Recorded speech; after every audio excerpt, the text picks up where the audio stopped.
નમસ્કાર મિત્રો, દેશ દુનિયા ગુજરાત અને ખેડૂતને લગતા સૌથી મહત્વના સમાચાર જાણીએ તે પહેલા ચેનલમાં નવા છો તો ચેનલને સબસ્ક્રાઇબ કરવાનું ભૂલશો નહીં।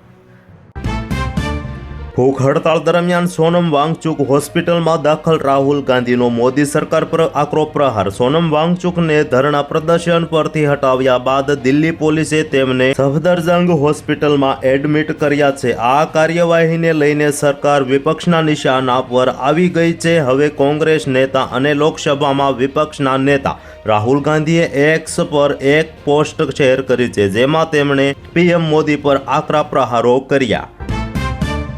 મુંબઈ અમદાવાદ હાઈસ્પીડ રેલને મળી નવી ગતિ। શરૂઆતમાં દોડશે સ્વદેશી હાઈસ્પીડ ટ્રેન। ભારત અને જાપાન વચ્ચે બહુપ્રતીક્ષિત મુંબઈ અમદાવાદ હાઈસ્પીડ રેલ પ્રોજેક્ટને લઈને મહત્વપૂર્ણ પ્રગતિ થઈ છે। બંને દેશો વચ્ચે થયેલી તાજેતરની વાતચીતમાં પ્રોજેક્ટને સમયબદ્ધ રીતે આગળ વધારવા અને શક્ય તેટલી વહેલી તકે મુસાફરો માટે હાઈસ્પીડ રેલ સેવા શરૂ કરવા પર સહમતિ બની છે। આ પ્રોજેક્ટને ભારતના રેલવે આધુનિકરણ અને ભવિષ્યના પરિવહન માળખાની દિશામાં એક ઐતિહાસિક પહેલ માનવામાં આવે છે।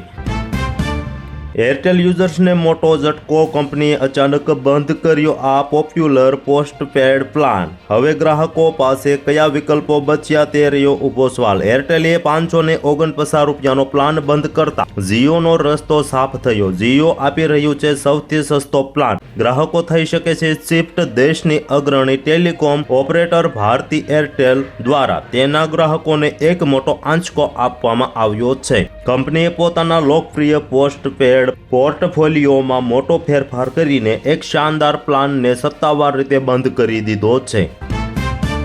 તો હાલ માટે આટલું જ। મળીશું નવી અપડેટ સાથે। જો તમને અમારો વિડીયો પસંદ આવે તો વિડીયોને કરી દેજો લાઈક, ચેનલને કરી દેજો સબસ્ક્રાઈબ।